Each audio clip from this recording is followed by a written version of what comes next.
Thank you very much. I would like to welcome all our fraternal delegates and guests from our national and international teacher organisations, school management, parent organisations and many kindred organisations. You're all very welcome. I would like to introduce you to our President, Ed Byrne. Please give a warm welcome to our President, Ed Byrne.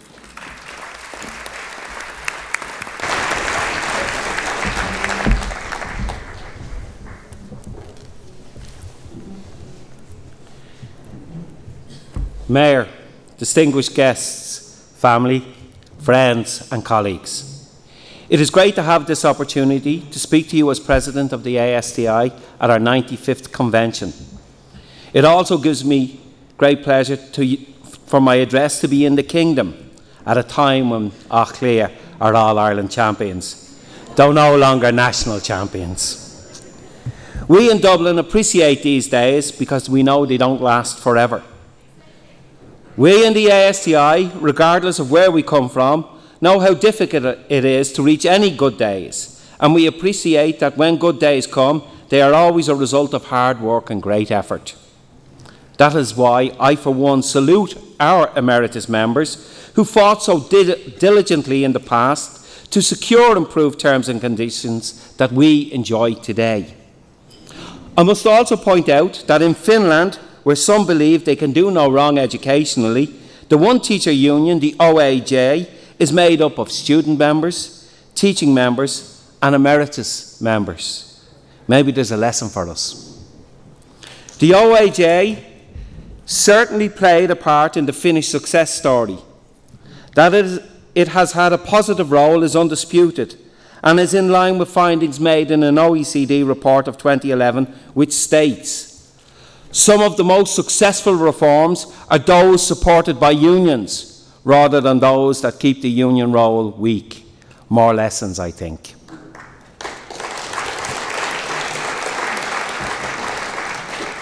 In an age of conformity and orthodoxy, we in the ASTI have certainly positioned ourselves as outsiders. We have railed against injustice, many which I will mention in greater detail later. We in the ASTI have taken an unusual step of fighting from a principled position on many issues, not for us the impact of safe harbour. Our members saw injustice and mendacity and set their faces against them.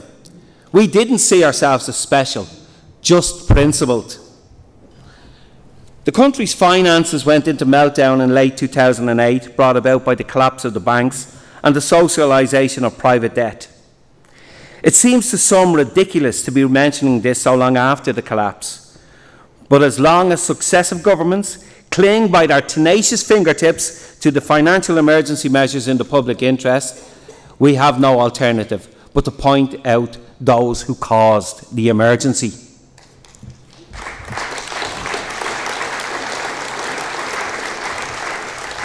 Revisionists ignore that in the previous 10 years to 2008, a budget surplus was achieved in 9 of those 10 years.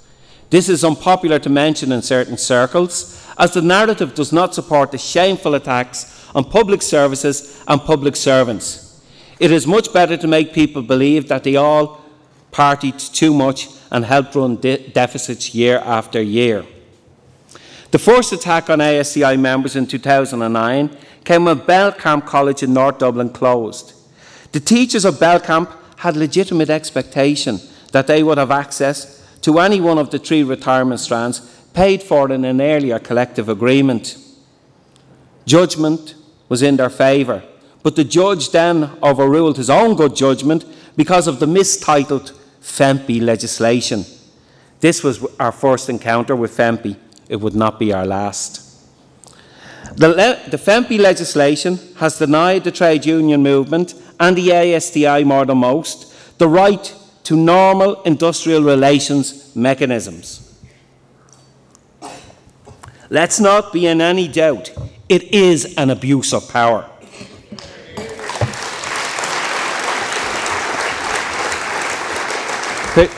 Particularly so long after the emergency has passed. This is one of the reasons that I believe the collective agreements, like the Croke Park Agreement, The Haddington Road Agreement and the Lansdowne Road Agreement are based on absolute hypocrisy. The Lansdowne Road Agreement has a clause, 343, states an aim to support an ethical workplace. I wonder if the author of that line ever blushes when it's read out loud.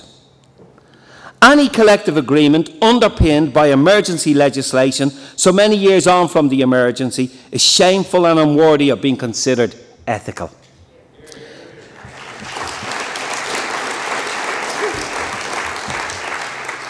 Attempts by successive governments to justify the orderly unwinding of FEMPI are risible. While the government in 2015 tinkered with the unwinding of the legislation, it actually inserted elements that allow for the current action being taken against ASTI members. This a whole year before they were needed. It is amazing how some contingencies can be planned for, while others seem so difficult to implement. Through this time, ASTI members continue to fight inequality in successive agreements. A very definite pattern was emerging. The members of the ASTI rejected the Croke Park Agreement. As always, this was done democratically in a ballot of members. The draconian FEMPI legislation was brought to bear, and the members forced into a reballot and coerced settlement. I hope there is no one on the government side, the Department of Education and Skills or the Department of Public Expenditure and Reform who consider this to be ethical. The Fifth Estate has also been slow with its ethical analysis of these agreements. The next collective agreement in the Haddington Road Agreement, was at best a travesty. To call it an agreement is to ignore its origins. The public service trade unions were called in early to discuss what the government claimed was a £1 billion shortfall in public finances.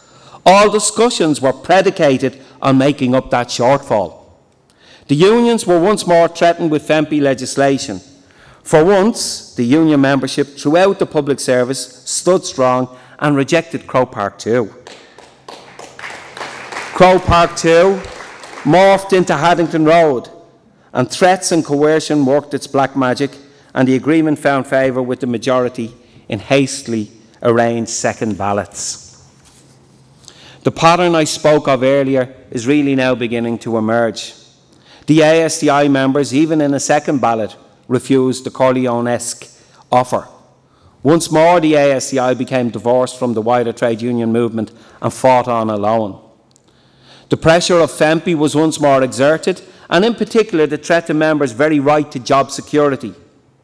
This less than ethical pressure coincided with a third ballot, and once more ASTI members accepted a coerced settlement.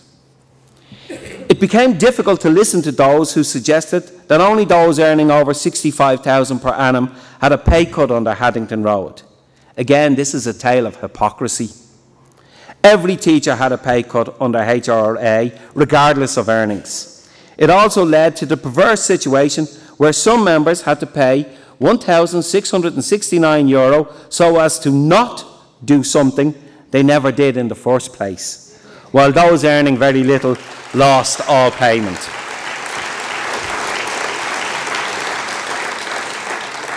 ASTI members signed up to HRA against their better judgment, but in good faith.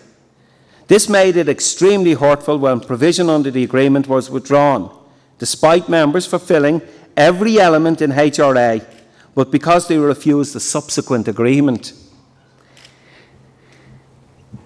If it had to be made clear that they would have to accept future agreements, sight unseen, to gain the benefits of HRA, it is my belief that it would not have been ratified.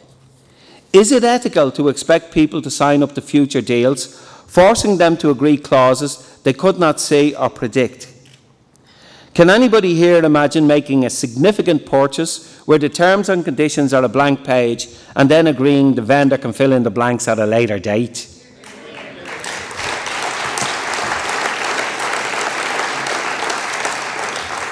Speaking of blank sheets, the Lansdowne Road Agreement was very blank when it came to new entrants' pay. In fact, it was absolutely silent on the issue.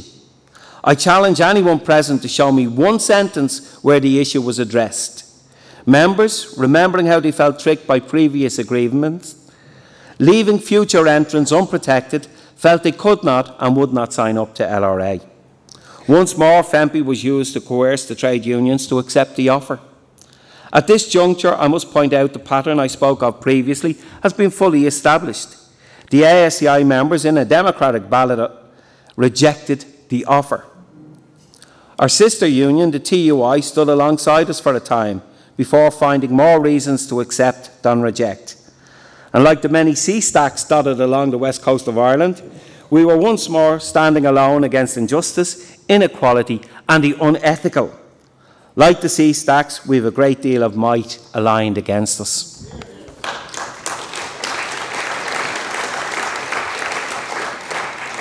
We met with the Department of Education and Skills and Public Expenditure and Reform. Our case was stated, we argued, cajoled and mostly disagreed. Payment for supervision and substitution that was agreed in HRA were suspended. Access to CIDs, which were agreed by an independent chairman, Mr. Peter Ward, were withdrawn unilaterally. Mention of extreme low levels of trust and the need for confidence-building measures fell on deaf ears. It is indeed unfortunate that the Department of Education and Skills shows such disdain and indifference to teacher morale. After all, this stance has a great deal to do with our current difficulties. The LRA, written and unwritten, was deemed the only game in town. The impasse could not be broken. The ASTI embarked on a number of days of strike in support of equal pay for equal work for new entrants, or lesser paid teachers, as some prefer to be called. We would prefer it if there was no nomenclature, that we could just call them colleague. The department failure to honour the HRA and pay the moiety due on September 1st created a difficult situation, and a full 2 months later, on November 7th, ASTI members withdrew a service they had been providing free of charge for 3 years by agreement, but continued for a further 2 months unpaid. This as a result of a refusal to pay what was agreed in a collective agreement. The Department of Education and Skills and Public Expenditure and Reform, who had foreseen this possibility in July 2015 and who had subsequently changed the FEMPI legislation to allow themselves to punish any teacher union who refused to comply with future agreements, in all their planning, found themselves incapable or unwilling to arrange a contingency plan for supervision and substitution. This, coupled with the Joint Managerial Board's insistence that nothing short of full cooperation with the current SNS scheme can guarantee schools being kept open, led to a lockout. It cannot be described otherwise.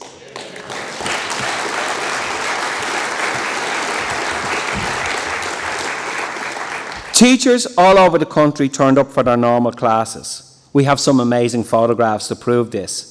But unfortunately, the boards of management in many schools refused to open on health and safety grounds, while a department that could forward plan by 15 months for one contingency simply wrung its hands, happy to blame others for the failure to create a second contingency. Once more, the DES seems oblivious to teacher morale, or what might be considered just. Some schools did manage to open and have classes for their exam year students. Many of these teachers remain unpaid, and the Minister and the DES should hang their head in shame for that.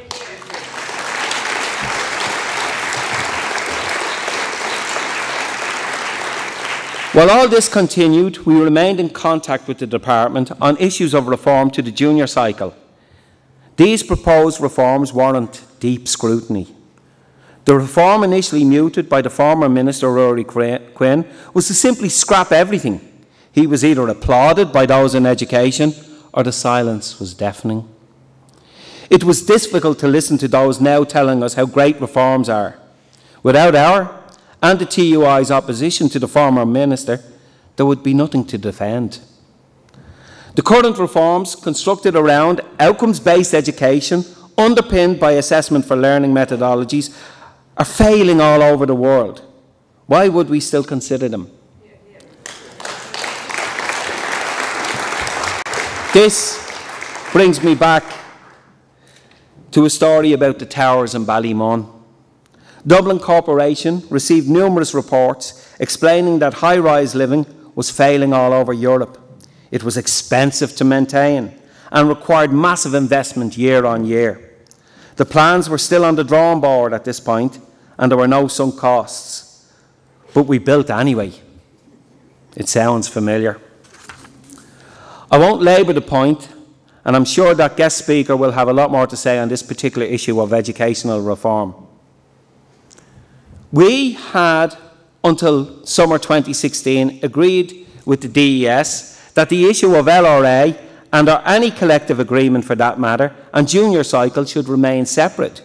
We had both seen sense in this position. Unfortunately, the position of the department changed.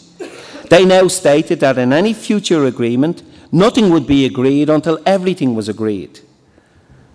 Discussions remained separate on the issue, but the intention to link them both once more ignored teachers' legitimate concerns that junior cycle reforms were not fit for purpose. This, I'm afraid, made agreement much more difficult, and it can only be hoped that the department sees sense in their previous enlightened position of keeping the issues separate.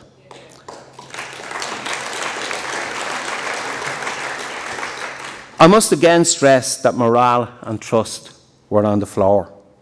If it was a concern for the department, it never became apparent. The lockout and the noise around indefinite closure brought third-party intervention, and the ASTI agreed to go into talks. We agreed to suspend industrial action that might bring about immediate school closure. The talks were slow and tortuous and brought about very little progress. The DES and DPER insisted that the proposals be put to members as a single issue, despite our warnings. The proposals were best described as a document of disagreement and were subsequently rejected in a ballot of members. The department remains unrepentant and are happy with their decision to link the two issues despite the outcome. It seems unfortunate that expediency is more important than educational rigour and teacher morale. ASTI members suffered grievously through these disputes, so why do we continue? Members have a genuine interest in education and the future well-being of the profession. The ASTI, through Red Sea, surveyed entrance to the profession. The responses were from those teachers who entered the profession since 2011, and they paint a picture of poor pay, poor job security, and very low morale. Of those surveyed, 66% are on temporary or part-time contracts. Please remember this represents a body of teachers, some who entered the profession as far back as 2011. For some, 6 years waiting, 6 years of nomadic service, 6 years with little prospect of a permanent contract, particularly now that the provision of the Ward report had been withdrawn for no better reason than they were members of the ASTI.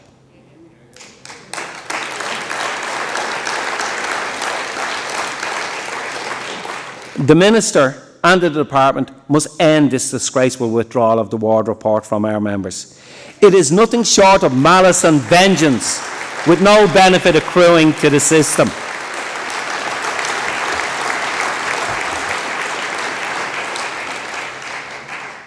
37% of those surveyed indicated they had difficulty in obtaining sufficient hours to meet the requirement for full registration to the Teaching Council.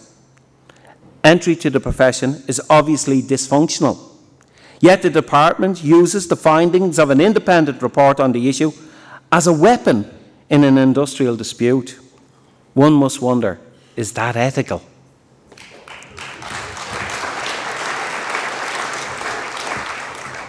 These teachers represent the most highly qualified this country has ever produced. In the Red Sea survey, 62% indicated they had additional qualifications above their teaching qualifications, almost 1/3 at master's or higher. It must also be stressed that recent graduates are required to qualify to master's level. This highly educated, highly motivated group of teachers do suffer job dissatisfaction, and it's no surprise why. 83% indicated that pay levels are a source of dissatisfaction. A further 82% believe that equal work for equal pay should be the union's main priority. Again, I speak of trust and morale. Inequality and inequity are barriers to both trust and morale. Over the last year, I have called on the ministers of the DES and DPER to put into words that they believe that equal work for equal pay was desirable, something that should be aspired to, and to have a time frame as to when teaching would once more have a common basic scale. The silence once more was deafening. The obfuscation was palpable. Is the reason for this that government had intended or does intend to have a permanently lesser paid public service, teachers included? If that is what is intended, we must hope that the Public Pay Commission sees the benefits in equity and equality, in justice and in fairness, and has the courage to say so. We demand at the next round of pay talks that the public service unions insist that equal pay for equal work, regardless of the outcomes of the Pay Commission. It is not our only issues. New entrants are a problem, but as a teacher of 18 years and nowhere near the top of the pay scale, I say the scales require shortening. No other public servants wait as long to reach the top of their pay scale. I believe movement on this would certainly prove popular with the majority of our members. The removal of FEMPI is demanded. Once more, there is massive pressure being exerted on ASTI members, and not just the new entrants, though again they appeared the most vulnerable. Members are now threatened with redundancy. To be made redundant is heartbreaking and a massive blow to self-esteem. I can say this with great surety because I was once made statutorily redundant. And because in those days, every year of service under the age of 40 was counted as half a week for payment, I managed to secure 6 weeks' wages for 12 years of service. It's a lesson I will never forget.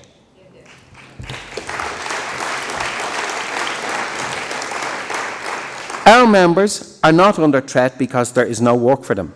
They are not under threat because there is no viable alternative. No, just like those currently denied the provision of the Ward Report, they are under threat of redundancy because they are members of the ASTI.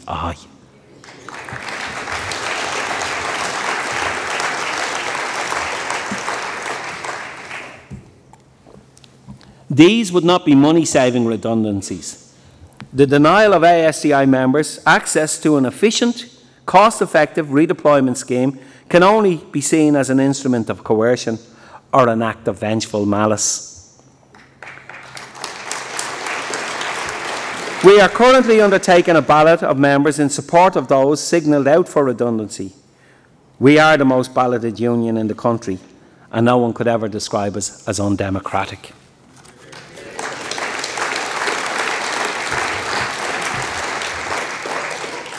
I know members often worry about how we are portrayed in the media. Media reporting around our issues at best could be described as uneven. In a world of Trump, Brexit, Gove, fake news and fear of experts, our fifth estate must do better. I was brought up on Bernstein, Woodward, Pilger and Bowman. This is a far cry from a piece I read recently, and I quote, "In journalism, we are increasingly seeing an amalgamation of forms more traditionally associated with imaginative storytelling.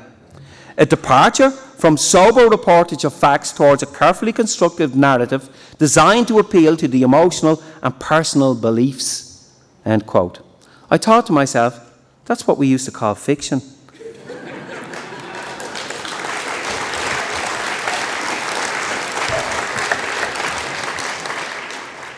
When I want to read fiction, I read Updike, Roth, Carver, Franson, Banville. Not a journalist reporting on current affairs. Is this what we can expect in the future? A land where all news is fake, where journalists gauge public opinion and temper their reporting to the emotional and personal beliefs of the reader? I prefer when journalists report a story, not when they take sides or, heaven forbid, make it up. I said earlier morale is at rock bottom in teaching. Pay cuts, pension levies, promotional opportunities denied, denial of access to the profession, increased bureaucracy. The Fifth Estate can do little about these, but they might seriously investigate the proposed new junior cycle rather than blindly cheerleading it.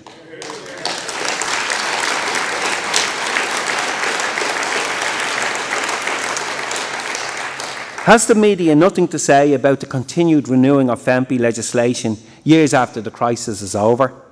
If the government declared martial law in the morning, would they say nothing? In recent weeks, I have been fortunate enough to attend educational conferences in the United Kingdom. Listening to debates in Newcastle, County Down, Edinburgh and Liverpool, the impression I get is that our government like to wax lyrical about Finland, but actually mean to implement England without the resources of either.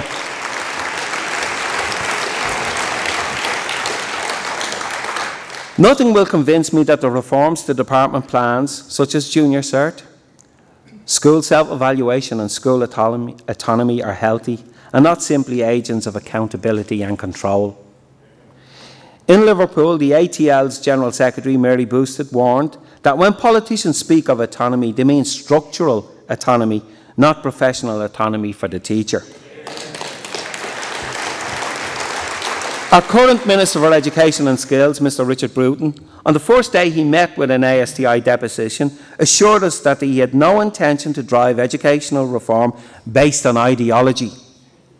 This is very important because the same language was used in England, but they have gone down the road of structural autonomy.